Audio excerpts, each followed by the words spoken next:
Our next Reddit post is from hangman_Matt. This is a long one filled with a user being an annoying person and me being petty as hell. So at my last job, I gave a 2-month notice because my old boss retired, senior tech got promoted and let the power go to his head. About 3 weeks from my last day, some fun started with an always problem employee. For context, when the employee, who lives in the Midwest USA, started, he was given essentially a dumb terminal with decent specs, Windows 10, and a VPN to connect to a tower in the building using remote desktop. Towards the end of my tenure there, we started standardizing the equipment that the company used and encrypting drives. This meant we had to send him another work-from-home terminal with all the changes, standardization, and encryption. It had a slower processor but was more than enough for what it had to do. This user was always causing trouble, complaining, berating our IT staff, to the point we had to get HR involved. If anyone wants more stories about this guy, I'm more than happy to share.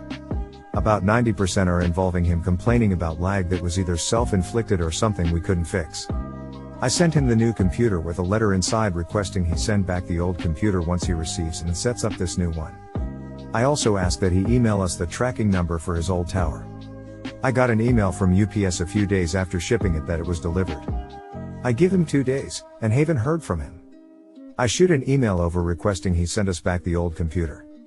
Me, hello, user, I am aware that you received your replacement computer a couple days ago. Please get the new one set up and return the old one to us at your earliest convenience. User, hello. I have received the tower you sent, however I'm confused. I googled the specs on it and they're significantly worse than my current computer. Why did you send me this? Me, I'm sorry? The specs don't exactly matter. Its only purpose is to connect to a VPN and then remote desktop.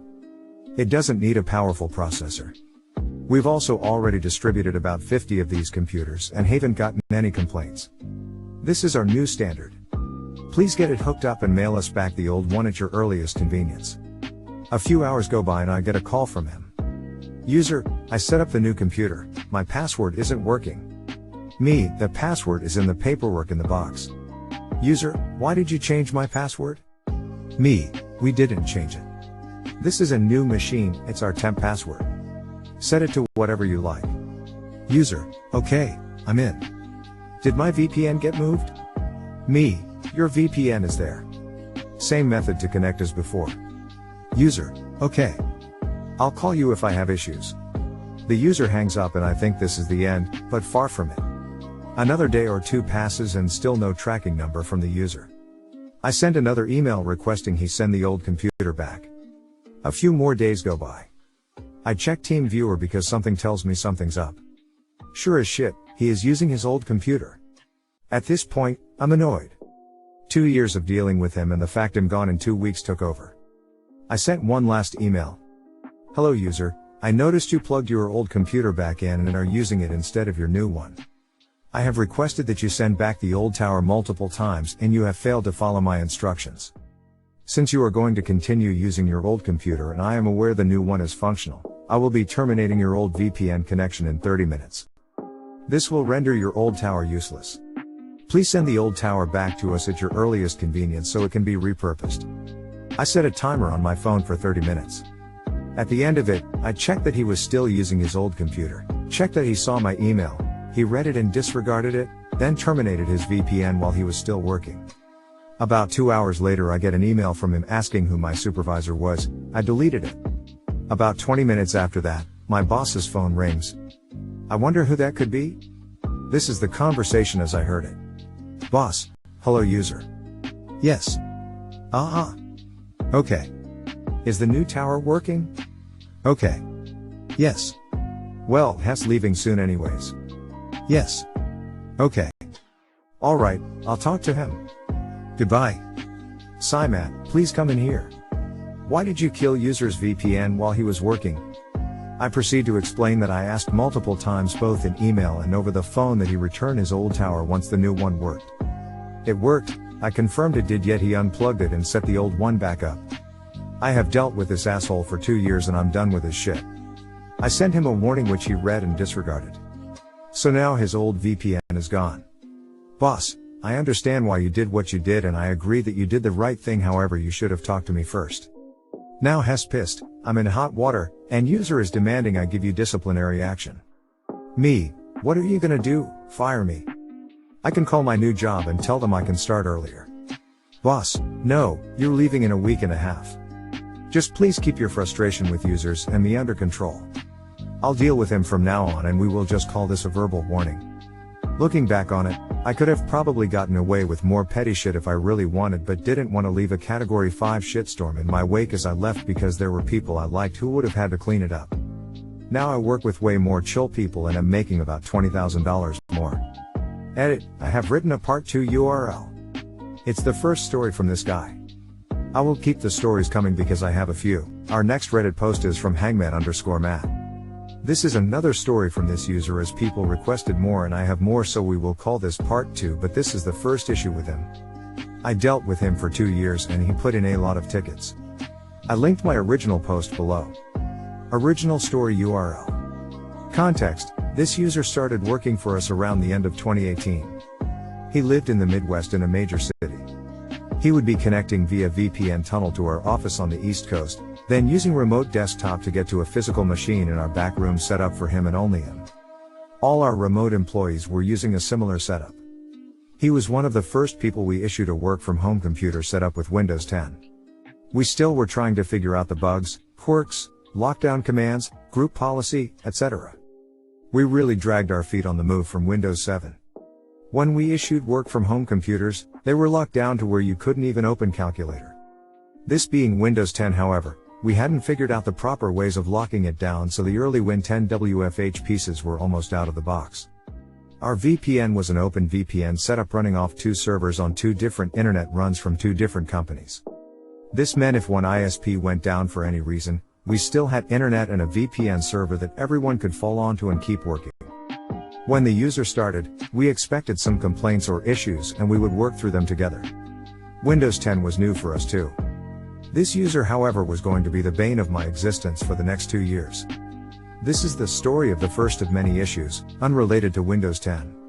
The ticket arrived from user, hello, I'm experiencing some lag issues, can you guys help? Me, sure, what kind of lag do you mean? Input lag, typing and then the characters showing up a second or 2 later. Or general slowness, clicking on a link and just getting a loading circle? User, both. Me, okay. Let me connect in to see what's going on. I proceed to connect in via TeamViewer and see that the issues Hess describing are so minor, it's like half a second input delay and the wait after clicking a link is maybe a second or 2. Standard for a general office computer, and the slight input lag is to be expected when using a VPN tunnel over 1,500 miles. It's not going to be instant but close enough to work effectively. I explain this to the user, he understands, ticket closed. Simple. 2 days later. User, I'm experiencing lag issues. I spoke with Hangman Matt a couple days ago and he failed to fix them. Can someone else please help me? My boss then looks over her desk, Hangman Matt, why is the user saying you didn't help him? Me, read the ticket from yesterday, number 1234. My boss, call him and see what you can do. Me, nothing I can do, but if you want me to remind him of what I told him before, then sure. Calls user, hello, this is Hangman Matt, I see you put in another ticket for the same issue. Has it gotten worse? User, oh, I asked to speak to someone else, but yes, it's gotten worse. I can't work, this is so bad. Me, okay. Connects via TV, please show me what you're talking about. User, starts working and demonstrates the same lag as before, minimal and perfectly adequate to do his job. See, it's so bad I can't work. Me, I'm sorry but what you're showing me is nothing out of the ordinary. The input lag is minimal but to be expected, you're on a VPN tunnel, 1,500 miles away, using remote desktop to connect to a computer here. It's not instant. The signal has to be transmitted from you. Out here, the computer does what you are asking it to do, then the picture is transmitted back to you. 1,500 miles away. The fact that you're experiencing this is normal and there is nothing we can do to fix it. Is there anything else I can help you with? User, no. Me, okay, hang up on me, whatever. Maybe now it's the end of this. I mean seriously, it's not that hard to understand, is it? The rest of the week, nothing. Monday morning. User, hello, I'm still experiencing lag issue. I have spoken with Hangman Matt twice and would like to speak with someone else as he is refusing to fix my problem. Bear in mind our IT department consists of 3 people total, me, our senior tech, and our boss. All 3 of us sit right next to each other and the 2 of them heard my second conversation with the user and are aware at this point that Hess being a pain. My boss, okay senior tech, do you want to call the user or should I? Hangman Matt has dealt with him twice and Therese no issue. Senior tech, you do it, if Hess is bad as Hangman Matt says, maybe the IT manager will shut him up. My boss, hello user, what seems to be the problem? Okay. Let me connect to see the issue. Okay, show me. I don't see an issue, you're on a VPN tunnel 1,500 miles away. I am the IT manager for the company, how can I help you? I'm sorry but Therese no issue and therefore nothing we can do to fix it. At this point you have submitted 3 tickets about the same issue that can't be fixed. The only way to fix it would be for me to fly out there and run a 1,500 mile cable directly from you to us, so if you're willing to pay for that to happen then sure, I can fix it. Okay, have a nice day. Goodbye. Click OK, that should be the last of that issue.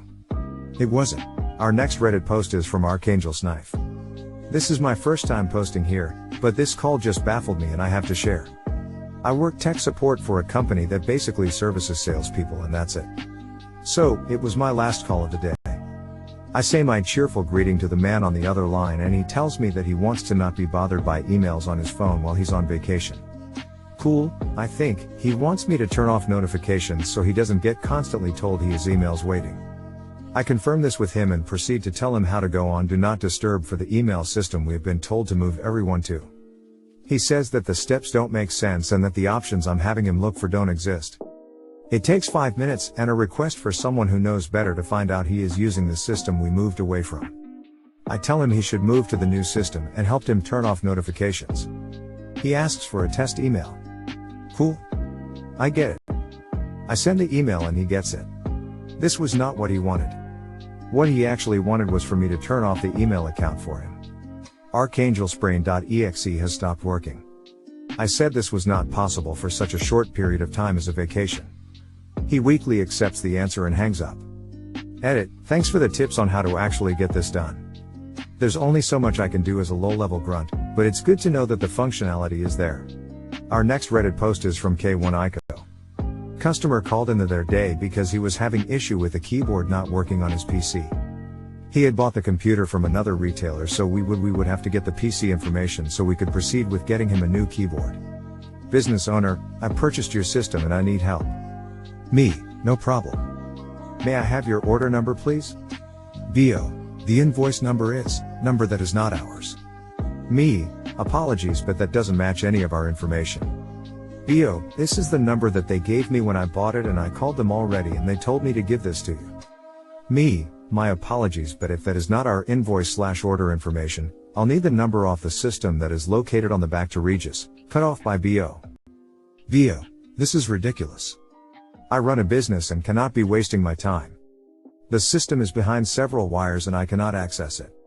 It's not even the PC, it's the keyboard that comes with it. Old Omelette says you can use this order number to look me up and you are an information technology representative so you should have access to the data. Me, yes, while that may be true, that doesn't mean I have the ability to access customer information from a completely different company. As you said, you run a business and should know that another company shouldn't have access to another company's private customer records. BO, hangs up. Our next Reddit post is from Skolldog. I work at a large car dealership. It's 5:40 p.m., 30th June in Australia as I write this. It's the end of the financial year, a very important time in the car industry. Earlier I was trying to wrap my head around a weird problem with our wireless, while our admin clerks were furiously tapping away at their keyboards, trying to process the deals the branches have finally sent through after 5 p.m. before end of financial year rollover of our system can be performed. Outside, the wind and rain beat against the windows and roof of our building. My boss had just left for some holiday time, my other colleague had left for the day. I was the only sysadmin left in the building. My train of thought was suddenly derailed as everything went black and I heard the contact breakers for the generator power panel thumping closed. We'd lost power. I was already hearing the plaintive cries of the admin team crying over the cubicle walls. Thankfully, I've been in this situation before. Due to a major power incident years before, URL, the server room, switches and some of the IT area are connected to a generator. Even though it was just after 5 p.m., a few of the staff with laptops around the group were still in the office. A bit of quick rewiring, and we had enough laptops going to keep the admin team busy while I tried to find the reason for the blackout. A quick call to the local power utility gave me no clues as they said nothing was happening in our area, so I decided to walk over to the other side of the warehouse we call an office. The other side of the warehouse is rented to a different car dealership, and the main transformer and plant room is located on this side. There's no internal access between us anymore since they moved in, so I had to walk outside and around the front of the building. I wandered over in the driving rain to see the other dealership manager hanging out of the door and having a smoke. I asked him if he had lost power. He affirmed he had. I told him the local power utility said there wasn't a problem in our area. He says to me, could those guys in the plant room be doing something? We are in the process of getting solar panels installed. My boss was the project manager for this installation and kept me in the loop about the project, but he hadn't scheduled anyone working tonight. I walked into the plant room with the dealership manager in tow to find two of the electricians elbow deep in the main switch cabinet supplying the building. I asked them what the % they were doing. They tell me they're preparing for the solar panels they are installing. I asked them why the % and they cut the power without telling us to receive a shrug and a verbal guarantee that the power would be back up in 20 minutes. The manager next to me asked them why the $. They cut the power without telling him. He was less than 10 meters away from them and they didn't tell him a thing, to receive a sorry. Turns out he was finishing end of financial year paperwork as well. I was thinking there was no way my boss would be that stupid to authorize a power cut on the most important night of the year, and called him to confirm. He wasn't told about any sort of work being performed tonight, and said he was going to call the person in charge at their end and tear them a new $. Carrot. Anyway, 30 minutes later and the power's back up. I'm sitting here typing this story back up and waiting to hear from the admin team about any potential database record corruption before they roll the system over. TLDR, electricians cut power to the building on the most important night of the year without scheduling it or telling anyone. Sends the entire office into a panic. Our next Reddit post is from arbitrary_pseudonym. So I recently left an MSP that I worked for /2 years. When I first started, I learned that we had recently picked up a client with /500 users/computers and 6 sites. None too crazy by itself, but we did not have much documentation on them. Turns out, we picked them up as a client /2 months prior, but only heard that the guy was leaving the company a week before he did. Note that he had worked there for 30 years before then. Originally, we were just going to be handling backups, AV, patching, and granting said IT guy RMM access. Now all of a sudden we were faced with covering all their IT needs, and knew very little about their setup. He did not provide us with credentials to their switches/firewalls. Turns out they're owned by the company, but managed by the ISP, who also handles their phones. We were told about 3 VM file servers, 3 terminal servers, and 2 DCs, all on one VM host, with one other VM host for redundancy. Turns out there were something like 11 physical servers, 9 DCs, 7 file servers, 12 terminal servers, and a scattering of other servers that we didn't know shit about. Something like 65 to 80 server instances in total. Every site had various chunks of old equipment, like ancient scanners for proprietary film, and software running on domain-joined Windows 2000 and XP machines for looking up indices of documents amongst their literal tons of physical paperwork. Faxing was handled by SPA devices living in extremely weird places, including above ceiling tiles, in kitchen cabinets, in users' desks, and in various closets by themselves. Various users ran XP VMs with DOS emulators which accessed domain file shares, which were all SMB 1.0 with anonymous access to literally everything. Everyday user work was typically done through 3 separate apps, all of which had inter-database communication. Those 3 apps operated off 7 different servers, and tied into 2 cloud services. No explanation was given as to how they tied together. I was only able to patch together the interconnects by observing network traffic. User passwords were all 6-digit, lowercase, with 1 number at the end, and saved in an unencrypted XLS file accessible on the public SMB 1.0 file shares. And domain users was a member of domain admins. The servers I listed above did not include the /20 server 2003 instances that we shut down. The servers I listed above did not include the /40 other VMs that did seemingly nothing. The conclusion we reached there was he built a VM for every task, and if he messed it up along the way, he just built another one and left the originals running.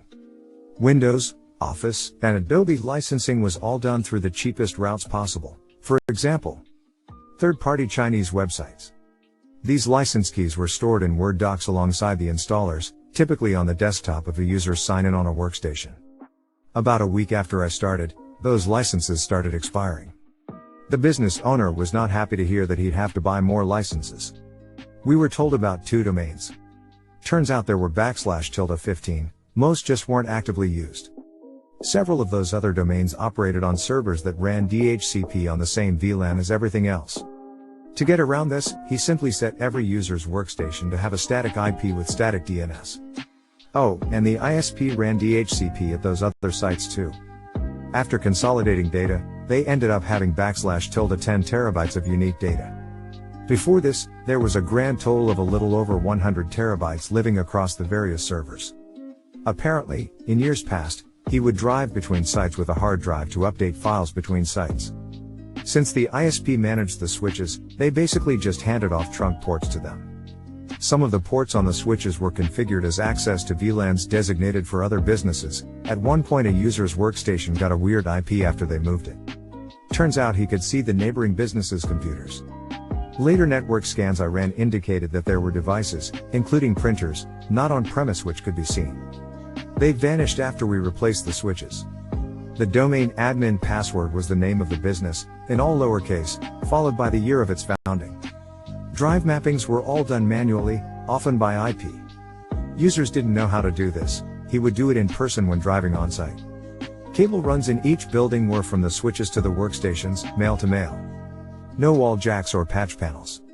Many unused cables were crimped as rollover or crossover. Several server racks weren't actually secured to anything. Found that out the hard way when pushing a cable into a switch port almost knocked the whole fucking thing over. The battery backups for the servers were all long dead. He somehow got them to not beep and not turn themselves off by doing some solder work within them. There were something like 20 other, undocumented, applications that specific users only had to use once every 2 years or so, and we only learned of those over time.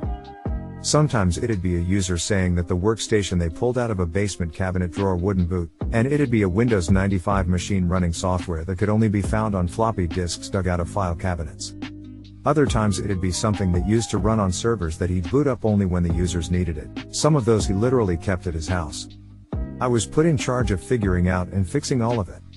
Mind you, I was new to Windows domain environments, so this amounted to taking pretty much the worst example of a network possible, reverse engineering it, reducing that picture down to what it needed to do, and improving it to modern standards, ones that I hadn't even learned yet. I was not allowed to impose downtime, even after hours. Finally, just as icing on the cake, I was also basically the main person supporting them, and across the entire company, there was only one user who could distinguish cable shapes by description, who left partway through the year. None of the users really knew what they needed on a day-to-day basis. They relied on the IT guy to do almost everything, whether it was plugging mice/keyboards in, changing the printer to print to, not the default printer, just the choice of it, or how to use the applications their job roles relied on. There wasn't a week I worked there where I didn't answer at least 2 calls from users asking how to do something in some app made just for their company. I gathered more information by periodically analyzing data pulled with GetNetCP connection, GetProcess, and Wireshark, than I did from talking to users. The only exceptions to this were those weird things that only got pulled out once every few years. Towards the end of my time there, the guy actually came back into town, and provided us his extended notes. He wrote them while he was on the plane to Malaysia, but didn't think to send them over on any of the days where he got internet access. Those notes covered everything that I had already found out. Needless to say, it was a point of great anxiety, and contributed to me leaving said MSP. Thank you so much for watching these tales from Reddit. Consider subscribing to the channel and liking the video if you enjoyed. Also consider checking out one of our other videos.